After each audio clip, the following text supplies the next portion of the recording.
क्या वलीद दुर्रे शहवार और शहीर के बीच बढ़ते रिश्तों को जान पाएगा? और क्या दुर्रे शहवार वलीद की बीमारी का फायदा उठाकर उसे बार बार जलील करती रहेगी? ड्रामा के आने वाले एपिसोड्स बहुत ही ज्यादा इंटरेस्टिंग होने वाले हैं। दुर्रे शहवार अस्पताल में मौजूद कायनात और इबाद को कमरे से बाहर निकाल देती है। वह दुआ को बेड पर लिटाकर खुद उसके पास बैठ जाती है और झूठा नाटक करते हुए अपनी आंखों में आंसू ले आती है। वह गमज़दा लहजे में कहती है, अगर मेरी बेटी को भी वलीद जैसी बीमारी हो गई तो मैं क्या करूंगी? या अल्लाह, एक वक्त में 2 मरीजों को कैसे संभालूंगी? ये कैसा अजाब है मेरे ऊपर। ये सब सुनकर वलीद अंदर से टूट जाता है। वह धीमे से कहता है, दुर्रे शहवार, खुदा ना करे हमारी बेटी को कुछ हो।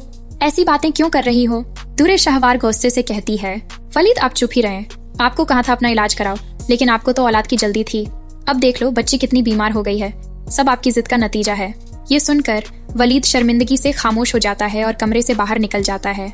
उधर दुर्रे शहवार दुआ को पूरी तरह नजरअंदाज करती हुई अपने मोबाइल में व्यस्त हो जाती है, क्योंकि उसके दिल में न तो दुआ के लिए मोहब्बत है और न ही ममता। दुर्रे शहवार जैसी औरत सिर्फ पैसों की पुजारी है। दूसरी तरफ तैमूर आइमा के पास आता है तो आइमा पूछती है, दुआ की तबीयत कैसी है? तैमूर जवाब देता है, अब वो बिल्कुल ठीक है, लेकिन आज हमारी शादी की पहली रात थी और सब कुछ बर्बाद हो गया। मैं तुमसे माफी मांगना चाहता हूँ। आइमा नरमी से कहती है, नहीं तैमूर, माफी की कोई जरूरत नहीं। मेरे लिए भी दुआ उतनी ही अहम है जितनी आपके लिए। तैमूर आइमा के हाथों में गजरे पहनाता है और शर्मिंदा होते हुए कहता है, मैं तुम्हारे लिए जो अंगूठी लाया था वो कहीं गुम हो गई है। मगर उन्हें ये नहीं पता कि वो अंगूठी दुर्रे शहवार ने जानबूझकर डस्टबिन में फेंक दी थी, क्योंकि वो आइमा और तैमूर की खुशियों को बर्दाश्त नहीं कर सकती। अगली सुबह दुआ को हॉस्पिटल से डिस्चार्ज कर दिया जाता है और सब उसे घर ले आते हैं। दुर्रे शहवार ऐलान करती है, मैं दुआ की वजह से बहुत परेशान हो चुकी हूँ। अब उसे सिर्फ नैनी ही संभालेगी, कोई और उसे हाथ न लगाए। फिर वो जल्दी से तैयार होकर बाहर जाने लगती है। वलीद हैरानी से पूछता है, दुआ अभी अभी हॉस्पिटल से आई है, तुम कहाँ जा रही हो? दुर्रे शहवार बेफिक्री से जवाब देती है, मैं 24 घंटे दुआ की सेवा नहीं कर सकती। मुझे कुछ जरूरी शॉपिंग करनी है, आप फिक्र न करें। जब वह शॉपिंग मॉल पहुंचती है तो वहाँ अचानक शहीर उसके सामने आ जाता है।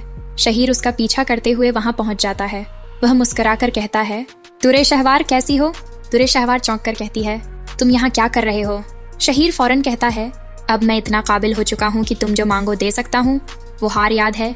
कितना महंगा तोहफा था। दुर्रे शहवार तंजिया हंसते हुए कहती है, मेरे शौहर भी मुझे ऐसे ही महंगे तोहफे देते हैं। वो मेरी हर ख्वाहिश पूरी करते हैं। शहीर कहता है, हाँ, वो ख्वाहिशें तो पूरी करता है, लेकिन तुम उसे चाहती नहीं हो और मोहब्बत के बिना जिंदगी नहीं चलती। दुर्रे शहवार गुस्से से जवाब देती है, जब मैं तुमसे मोहब्बत करती थी तुमने छोड़ दिया था।